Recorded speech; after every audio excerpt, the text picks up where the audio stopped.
and thanks for taking time out from what I'm sure must be a very busy time to join us for another Tune Into Tourism webinar looking at emerging travel trends for 2021.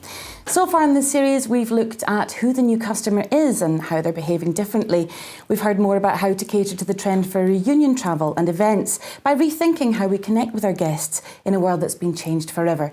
If you've missed any of the previous sessions, you can check the full webinars out on our YouTube channel if you just visit youtube.com/HIE Communications and look for the Road to Recovery playlist. You'll find them all there, as well as some highlights if you're short on time.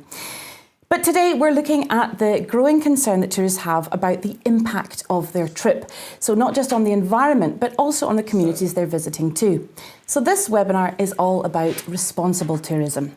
We've got two fantastic guests. First of all, we have Dr. Harold Goodwin from the Responsible Tourism Partnership, among many other roles. Harold, thank you so much for joining us today. Tell us about what you do at the Responsible Tourism Partnership. Thank you for inviting me. It's a real pleasure to be speaking in Scotland again. The Responsible Tourism Partnership works with all stakeholders to try and develop responsible solutions to problems in destinations. Well, that's nice and concise. And Paul, Easto from Wilderness Scotland, you've also joined us this morning. Thank you very much for taking time out from your day. Again, a busy, busy time. How would you describe your ethos there at Wilderness Scotland? Hi everyone. So I'm Paul from Wilderness Scotland. We're based in the Cairngorms National Park. We're a tour operator that specialises in active and nature-based travel. We operate throughout Scotland with a focus on the Highlands and Islands, and the emphasis is really on authentic and purposeful travel experiences. Well, thanks for joining us, Paul. And of course, as ever, Richard is here. Thanks, Julia. I'm here, so if you are watching live, then you've got any questions or comments or anything like that, you can put them in the chat box and I'll make sure that they get to Julia and to the panel. Harold, can I start with you? You started Responsible Travel in 2001. What was your catalyst back then? Well, we started Responsible Travel as an online marketing business, and that's been very successful. The reason was that we knew that consumer attitudes were changing and that the industry was slow to recognise that. But responsible tourism started because of work we did with outbound tour operators from the UK around the issue of how they could better demonstrate to consumers that they were taking responsibility and making a difference. And it's really taken off. I think the danger now for responsible tourism and responsible travel is the danger of it being used for greenwashing, as so many of these other concepts have. But then it was picked up by the South Africans, and they came out with the first destination policy. That was in 1996, and they adopted responsible tourism as a key part of their national strategy to try and ensure that local communities benefited from tourism. And I think there are real resonances from that in Scotland. Yeah, well, you talk about the term responsible tourism, and we see that phrase cropping up more and more, but it tends to mean different things for different people. Is it the same as sustainable tourism or ecotourism or green, you touched on there, green tourism, or does it have to do with the type of product that you're offering, or is it relevant to every tourism business? It's a basic argument that any kind of tourism business can be more responsible, as any kind of behaviour or consumption can be more responsible. We never designed responsible tourism as a marketing tool. A few people use it in that way, but that's not the primary objective. Responsibility is what's required if you're going to achieve sustainability. And we adopted the language because there was so much talk about sustainability in the early part of the 2000s, but very little actually being done. And sadly, that's still true. There's a lot of people just mouthing responsibility when they're not actually taking the responsibility and doing it. So what's required now, I think, is a lot more transparency of people reporting what they are actually doing, what they want to make a difference by being responsible, and what they're achieving by that responsibility. And there's a kind of acid test, really. Responsible tourism is about making better places for people to live in and better places for people to visit. And when people get the order of that wrong, you can be pretty sure they've not understood what's at the heart of responsible tourism, because it's about recognizing that destinations belong ultimately to the people who live there, who sustain them, who pay to clear up the litter after the tourist has left. And we really need to see a big change, I think, in the way tourism is managed in destinations around the world. Yeah. Well, you say that it's not a marketing tool, not sort of primarily, but of course it can be, and especially given now that people are caring more about the impact of their trip. Paul, can I ask you, what does responsible tourism particularly mean for tourism businesses like yours in the Highlands and Islands of Scotland? I mean, I'd sort of echo much of what Harold has said there. I mean, our business started around a similar time, actually, 2001, 2002, and it was born out of a passion for the wild places of Scotland. And I think if you've got an affinity for wild places, for the great outdoors, then it's quite easy to associate, your business with a responsible approach to the natural environment. I think what perhaps came a little bit harder to us was understanding what responsible tourism really meant in the context of a community. And I think quite quickly, and we didn't have a tourism background whatsoever, so we were learning as we were going along back in those days, was understanding that the emphasis on community, on local, on authentic is an integral part of a responsible tourism experience. So everything that we've tried to do since then has been grounded in not just a strong environmental ethos, but one that is deeply connected to the communities in which we work. Yeah, I think that's a really important point. It is those sort of those three pillars: the environment, the community, and of course the economy of the place. And when you started Wilderness Scotland, how much ingrained was that in actually the ethos of the very beginning of the company? I mean, very much so. My past career, I guess, before tourism, I spent quite a bit of time in environmental consultancy. So, did have a bit of background and grounding there. And likewise, the partner that I started the business with worked in environmental law. So, it did resonate strongly for us to be doing it wasn't a case of doing the right thing. It was doing what we knew was the thing to do. And it just turned out that actually it was on trend at that point. But I'm sort of surprised, and I caught up with Harold just before this, just about how much the narrative hasn't really changed over 20 years, and that in some ways is a little frustrating to see, but also is an opportunity because I think there's a much greater acceptance of action is needed now. So, I mean, I think to sort of answer that question, it's an integral part of our business, always will be, and always will continue to be. Yeah, I guess seeing as how this whole series is about the road to recovery in a sort of post-COVID reality, I want to ask both of you, I'll start with you, Harold, where do we find ourselves in 2021? As Paul was saying there, not much seems to have changed in the last 20 years, but in a post-COVID world, are people really thinking more? Are they genuinely making decisions more based about the impact of their travel? People aspire to travel in a more responsible way. That all the evidence is there for that. The problem is to make that possible for them and for them still to have a good experience. And I think that's going to be particularly difficult. I mean, it's very clear everywhere that has suffered from over-tourism in the past will suffer from it again. And the fact that the UK tourists are unable to leave and go to the continent as easily as they have in the past will mean that we'll have a much bigger domestic market. Some of it very unused to holidaying in places like the Highlands and Islands. There'll be people who normally go to the Mediterranean coming to the Highlands and Islands, and the infrastructure doesn't really exist in the Highlands and Islands to deal with the kind of volumes of tourism which may emerge.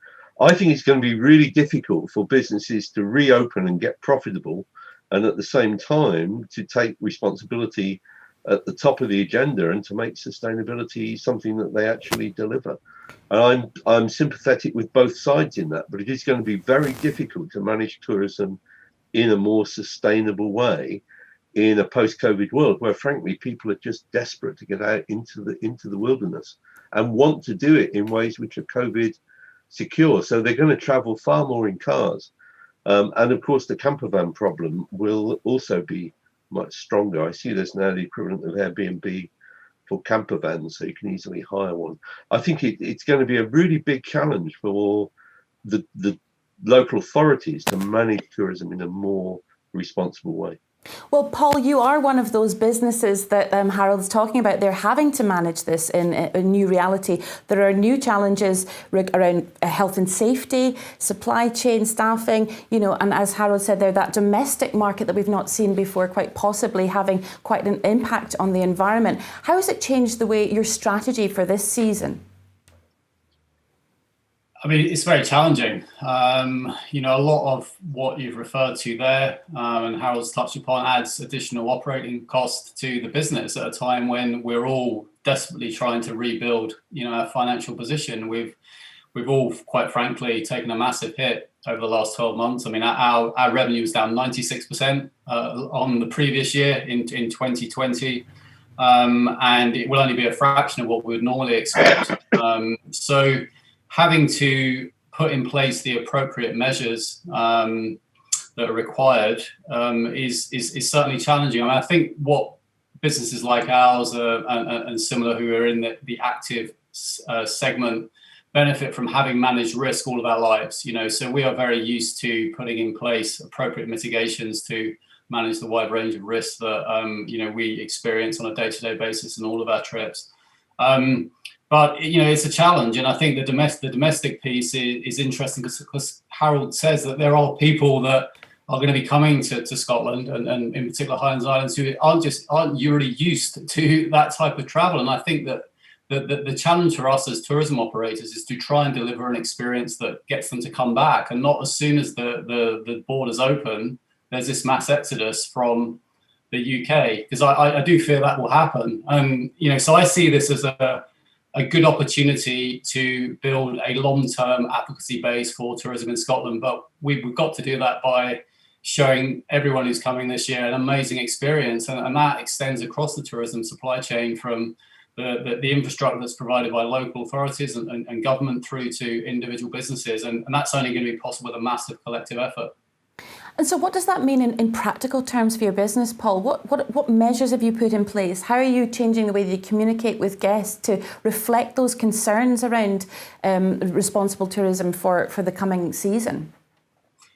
Yeah, I mean, probably one example I point to, very current, we've been discussing it this week as we start our first trips in the coming week or so, is around keeping communities safe and respecting the wishes of communities. So would have seen the government announcement last week on voluntary testing to the islands. I mean, we've communicated out to all of our customers that we're asking them to take a lateral flow test twice per week-long trip.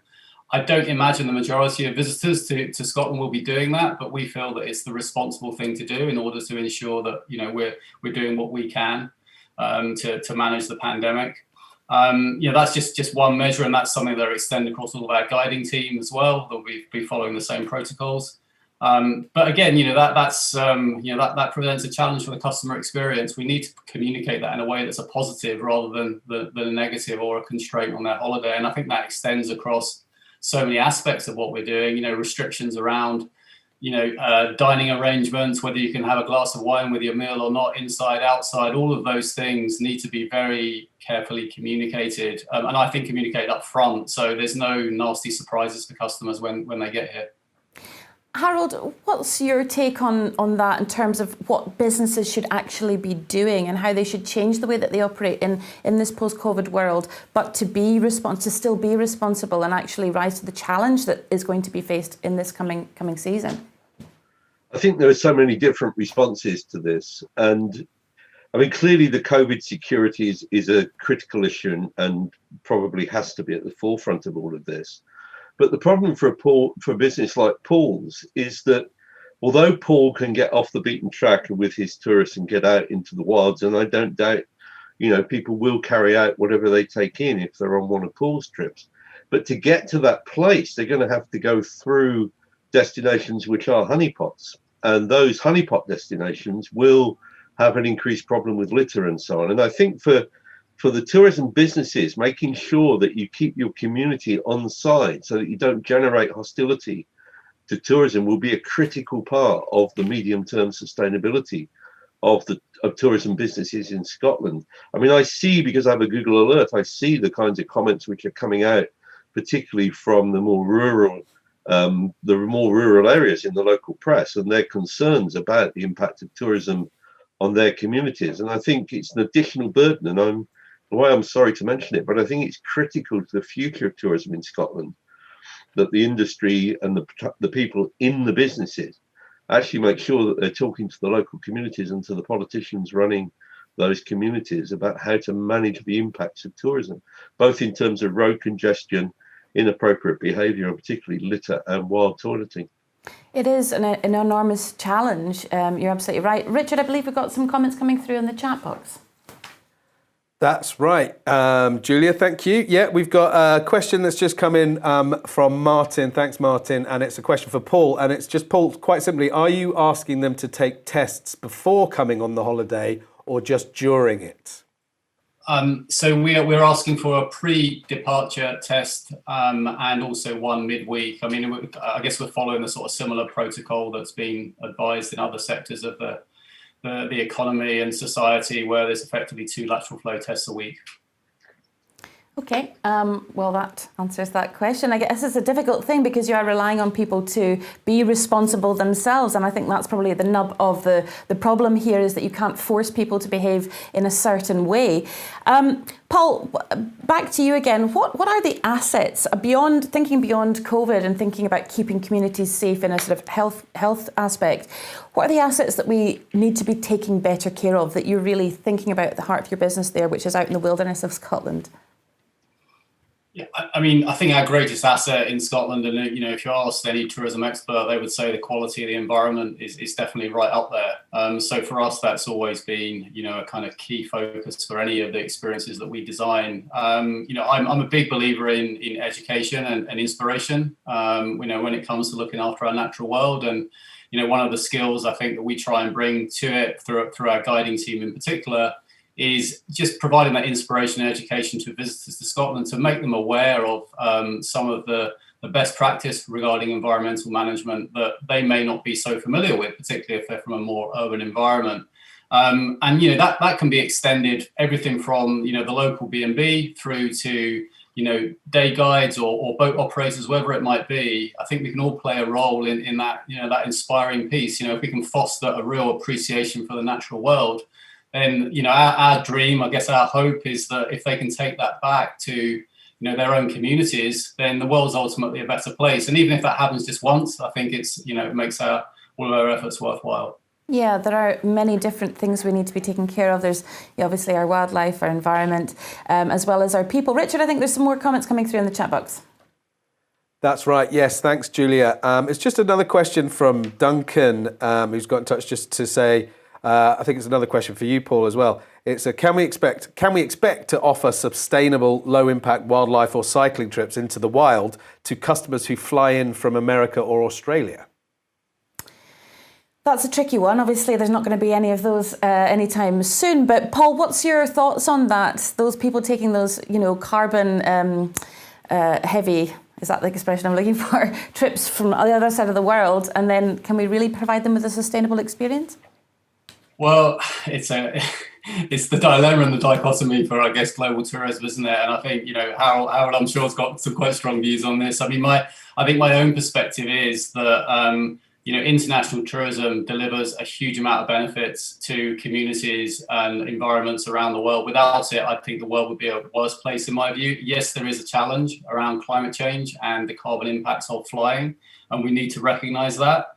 But, when we look at the benefits from community empowerment, poverty reduction, social mobility, environmental protection, all of those things can come through tourism done well. And, my belief is, if we are attracting international visitors, and I think, personally think it's critical for destinations because of the value that those visitors bring, we're able to build a viable and sustainable tourism economy. You only have to look at the differences in spend between domestic tourism and international tourism to see the value of it. Then when they arrive in destination, whether they're going to Scotland, whether they're going to Patagonia, the Himalayas, or wherever it is, that their trip should be longer and it should really count. So maybe it's the only trip that they do in a year, and they come for 2 or 3 weeks. And when they're here, they really make an impact with the tourism pounds or dollars that they're spending in terms of supporting local communities, helping to enhance local environments, providing meaningful and long-term and year-round employment. All of those things are possible through the value of international tourism. So, I believe there will continue to be a place for it. I feel it's important for Scotland as a destination, and we continue to to work towards better, I guess, decarbonisation of the entire tourism economy, and that includes flying. It's not going to happen overnight, but there are obviously steps being made in that regard. So I think there are overwhelmingly positive benefits from this type of tourism, and that, in my mind, justifies continuance of a policy which is a mix of domestic and international. Yeah, it is a balancing act. Harold, I suppose, you probably got quite strong views on this. What's your opinion on that? No, I agree with Paul. I mean, I think if we lose international tourism, it would be a very disappointing thing. We're now campaigning for the aviation industry to wake up and change fuels. Because the problem is not flying or the distance that people fly. The problem is the fuel that's burnt. And there are alternatives. Airbus will develop them. They need a lot more support to do it.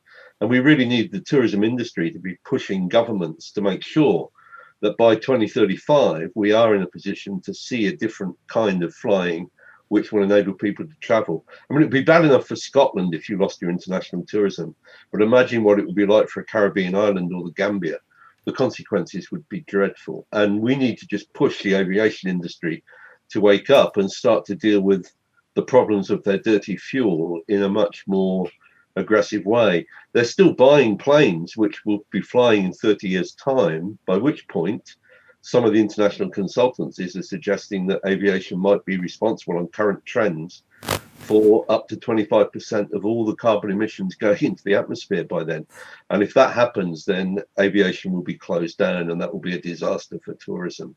So I think we have to press the aviation industry to change, and we need to encourage tourists to travel when they do fly and stay longer and spend more money. But then comes the question for Scotland of the extent to which it focuses on yield, retained yield in the economy, or on the number of arrivals. And I think that requires another mind shift to start to think far more about the retained benefit of tourism to communities across Scotland, rather than just the international arrivals.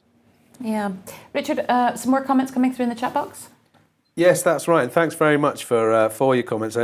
Martin's just saying again, he agrees with Paul, but he was wondering, his question is wondering about building in a voluntary carbon offset donation dependent on their travel to us. And just wondering if you've had any experience of doing that.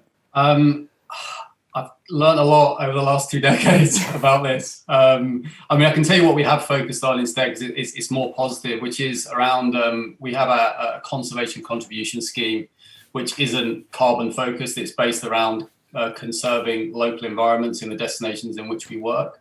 And it's an opt-out scheme, so it's not compulsory.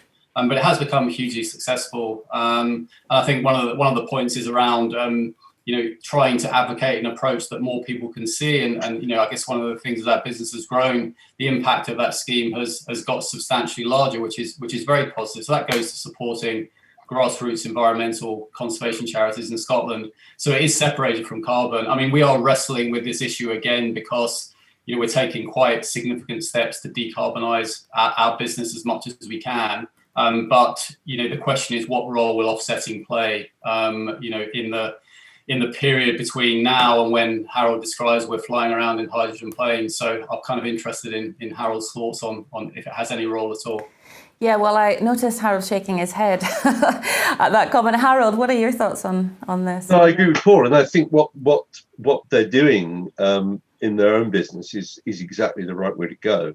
The problem is that it's very difficult if you're just going to buy a carbon offset to know whether it actually is of any quality or any benefit at all. And of course, it's a great benefit to the airlines if the consumer pays for the carbon offsetting, because it removes the pressure on the airline to clean up their own act. I often wonder how people would feel if, when they drove onto a garage forecourt, they were asked to pay £1 or £2 extra for the petrol they're consuming in order to offset the damage that the fuel companies do to the environment. I don't think that would go down very well.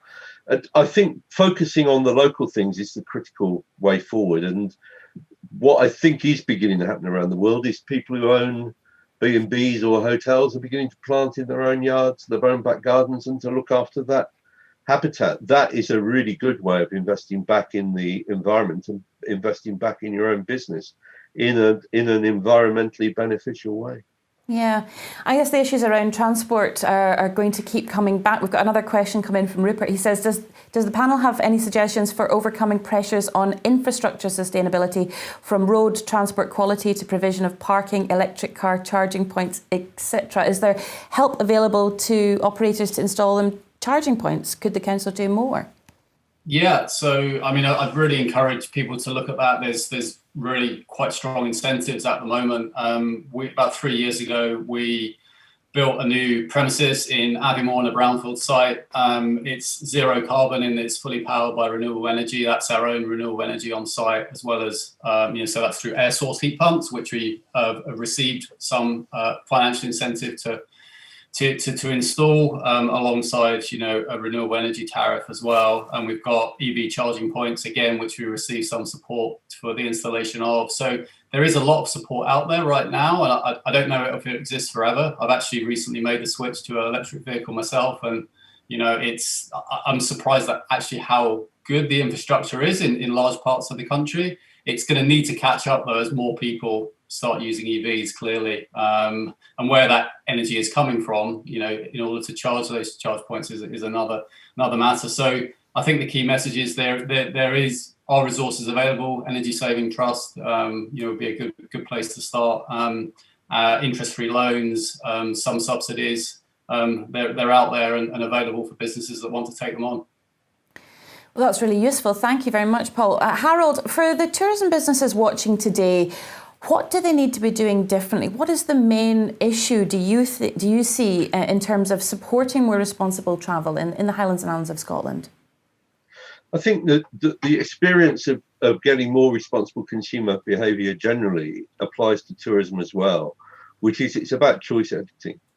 And I think businesses need to be really careful. If you've got a litter problem around in your destination and you're doing packed lunches, you need to think really carefully about how you pack those lunches and what you say to the guests as you give them those packed lunches, because increasingly the disparity, the hypocrisy, if you like, of asking tourists to behave in one way and then not giving them the wherewithal or giving them rubbish to throw away during the day becomes a reflection on your business.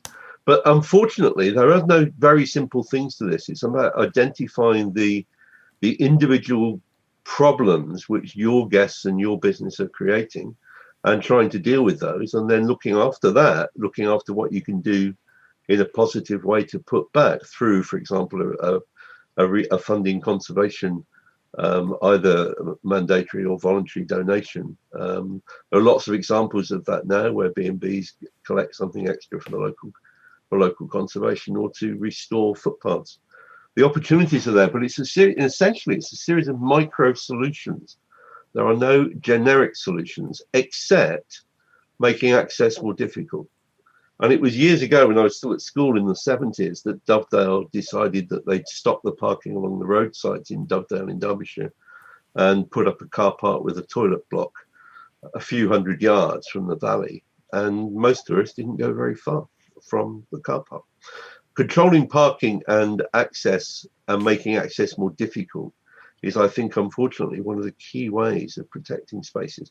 And that goes back to national park planning systems using sacrifice zones.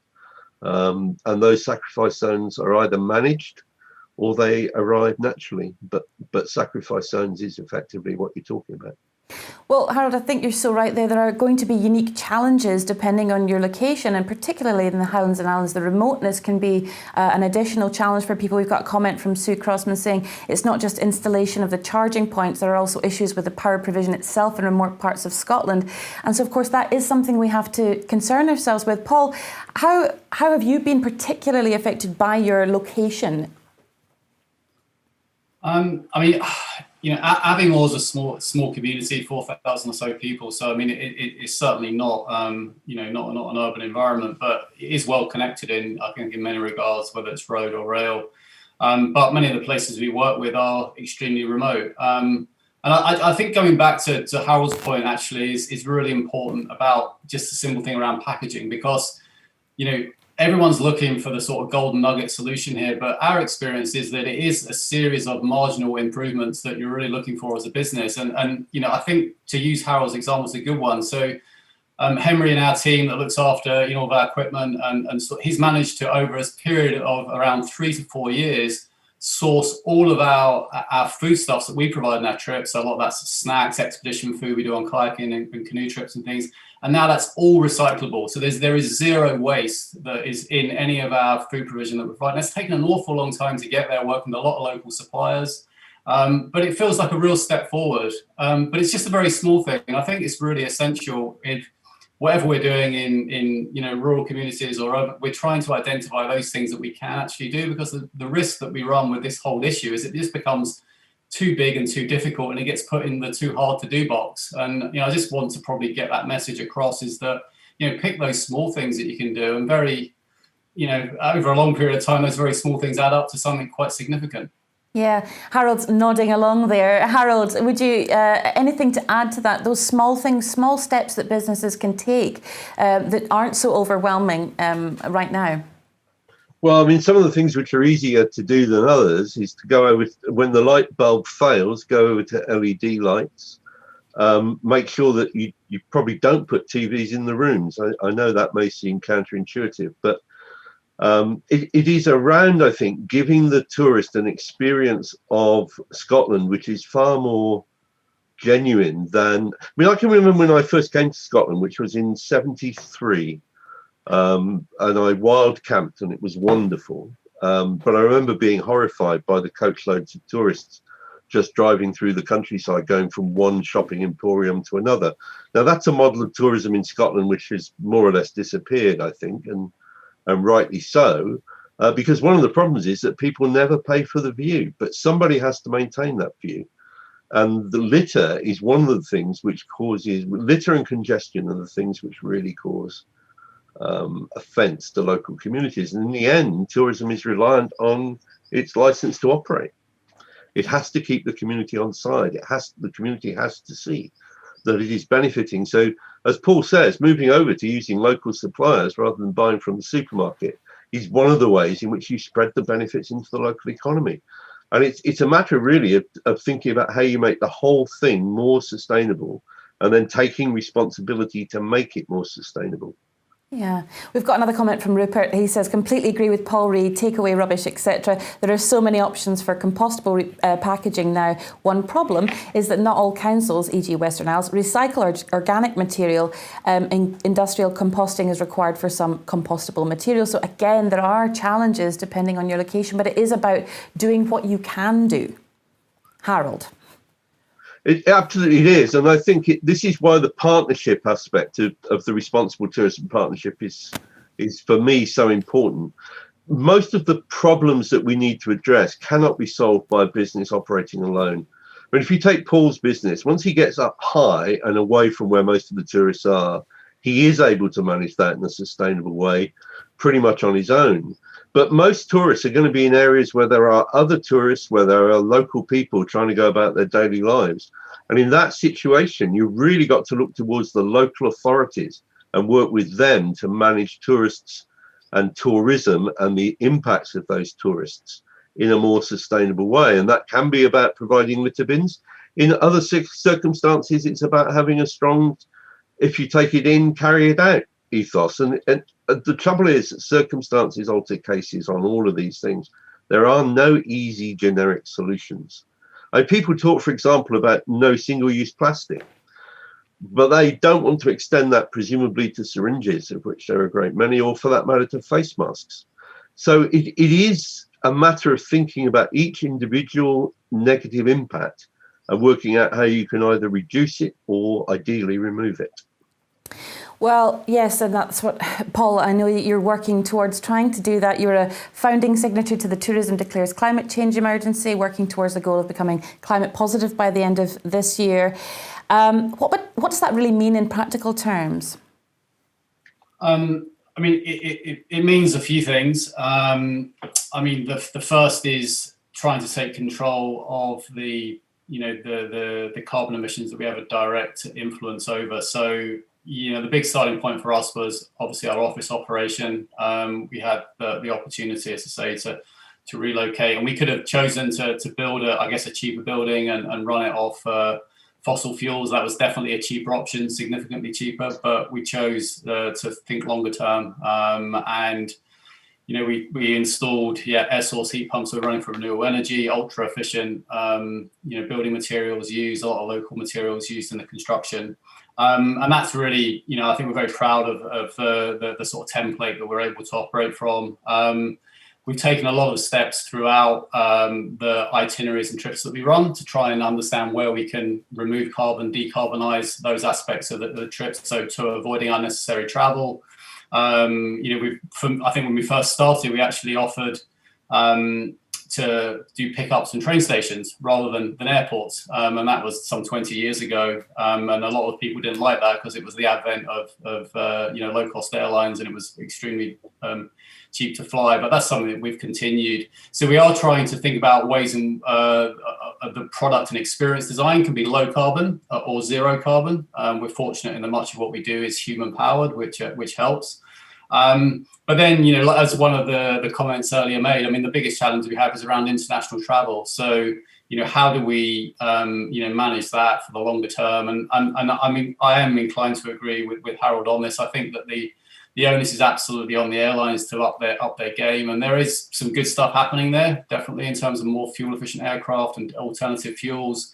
It just needs to happen quicker than I think probably, is at the moment. And in the interim, once we've done all those things in terms of removing carbon from our operations, does carbon offsetting for international visitors have a role to play? And that's something that we've wrestled with over the years. We used to offer it, we stopped offering it because it was surrounding controversy. And we're now thinking about how we might go about doing that. The key step to doing that, I think, is actually communicating to customers how significant that part of the trip is to their overall carbon impact, because we know through some of the initial work we've done is that the actual ground, the ground impacts, if you like, the hotels, the restaurants, the activities are a very, very low part of the overall carbon footprint of a trip. So we're doing a lot of measurement work at the moment to try and identify what the actual carbon impact is for each itinerary that we run, each trip that we run, alongside what the typical percentage would be for a traveller who's maybe coming from France or coming from New York or anywhere really. So it's a several sort of phases to our work. But where we started was that a lot of this has been unfortunately parked because we're in crisis mode still, and we will be for a while. So it's going to take us a bit of time to sort of crank the flywheel back up on this and get back to where we want to be. And those are things people can start thinking about and preparing for, perhaps for next year if it's not possible just now. We've got another comment come in from Lindsay at Ticket to Ride. Capturing profits locally for investment in infrastructure and services seems vital. How can this be achieved? Are OTAs enabling small businesses to reach a wider market or siphoning profits out of the area? That's an interesting one. Harold, can I come to you with this one? It isn't. I mean, it isn't just the OTAs, is it? This problem is not new. When people used to buy a couple of weeks in a Highland cottage out of the Sunday Times listings, most of that money was going out of the islands. I think in reality, local taxation is going to have to come in. Barcelona has probably done better than anywhere else in terms of managing this. They now regulate all but they reckon about 200 properties which are on Airbnb and the other platforms in Barcelona, which means that not only do people have to pay tax, but they also have to comply with certain minimum standards. And I think that is going to have to come. Whether local authorities have both the appetite to do it and the resources to do it is, I think, a very difficult question. But it's absolutely the case. If the money is being spent to a bank account which isn't in Scotland, or isn't in the destination, then you can reckon that a significant amount of that is going to leak. And worse than that, of course, the accommodation actually can drive up the cost of housing for local communities in the communities where they've been born and brought up and wish to continue to live. So this will be a growing crisis, and it's not going to go away. That clearly, as there are less and less investment opportunities for people which make real returns in the UK, the buy-to-let market remains extremely strong, as I know it's my cost in my community, and I'm sure it's true in Scotland too. Absolutely, it is. Well, on that sort of point about infrastructure, Rupert says, is a per night tourist tax run by local councils required to cover infrastructure to get around the no charge for view issue that Paul mentions? Yes. Yes. Okay, well, that's a decisive answer for that question. We love to see that. And Sue Crossman's asking, what do Harold and Paul think about the tourism declares sign up by Visit Scotland? Can it drive change in the sector? Paul? I think it's positive, because I think it sends a message to say this is the type of destination that we would like to have, or we aspire to. It obviously comes with significant challenge, and I think that needs to be. Visit Scotland is a marketing agency. Those that are marketers understand there's a brand promise there, so we need to be thinking, how are we going to transform the visitor economy and visitor experience over the next decade to ensure that we live up to that brand promise. I think that's the challenge, really. I mean, there's 101 things to consider as part of it. So I think I think it's good that we're embracing it as a vision at a national level. We just need to think really hard as to how we go about the implementation. And I think there also needs to be a recognition from central government down that this is going to require a very significant amount of investment. Much of what we talk about today costs money, and it costs a lot of money. The Rural and Tourism Infrastructure Fund is a starting point, but it really needs to be at least 10 times larger to have any kind of impact upon the issues which we've described today. We can see very quickly how that money will be consumed. So great to have the vision and the ambition. Let's back it up with the investment to go with it. Well, interestingly, Duncan asks a question which might be a little political, but he says, given the seriousness of climate change, biodiversity loss, etc., does Harold think there is sufficient expertise at senior management and board level in national tourism bodies where conventional marketing and commercial skills may prevail? Harold?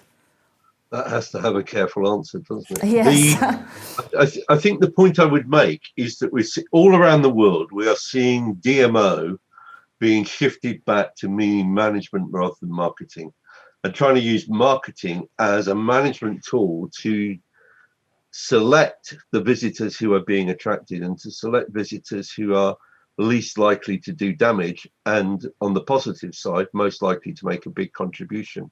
New Zealand did that first about 10 years ago, very successfully spread tourism around New Zealand and reduced the impacts whilst increasing the yield from tourism. It isn't just about having environmental expertise.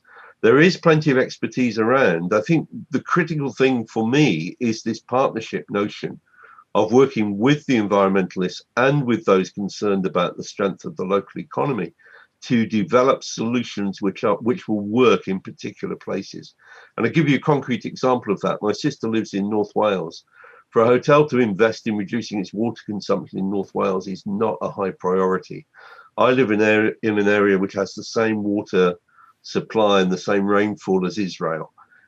In the hotels in the area where I live in Kent, solving overuse of water is a critical issue.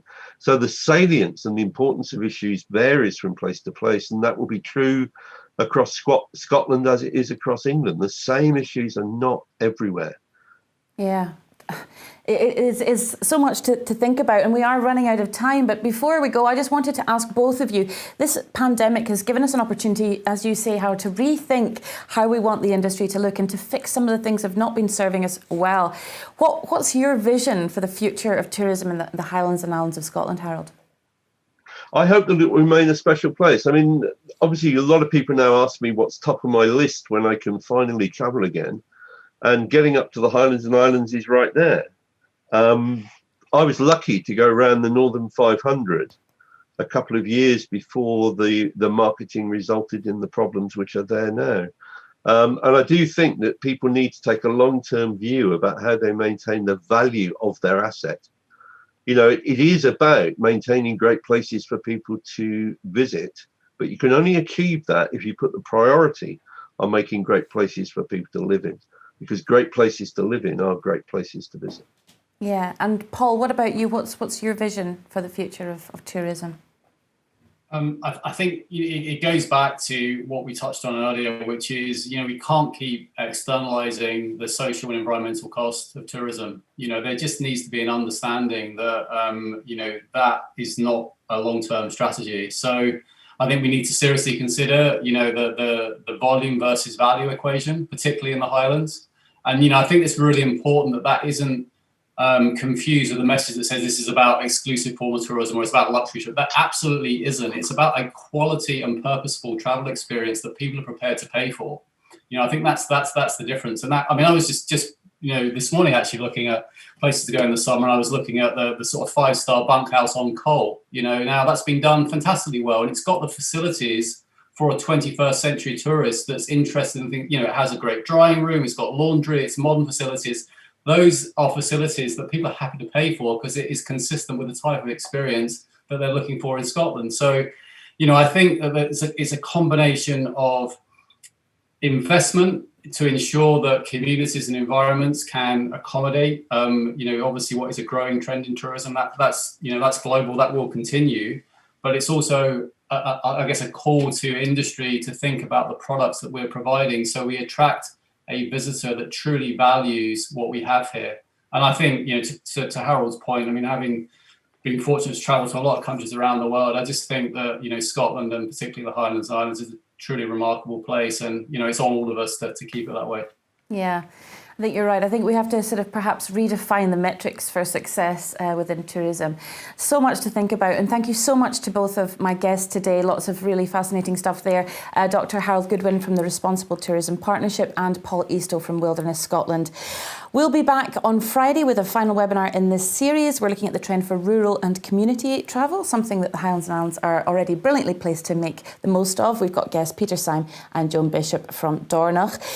Keep an eye out for the links in your inbox on Friday morning to take part in that. And remember, you can catch up in any of the sessions you've missed. You can watch this again, or even highlights, or share with your friends in your community. If you just go to our YouTube channel, youtube.com/HIE Communications, and look for the Tune Into Tourism Road to Recovery playlist. But for now, thank you so much for joining us. I've been Julia Sutherland. Goodbye.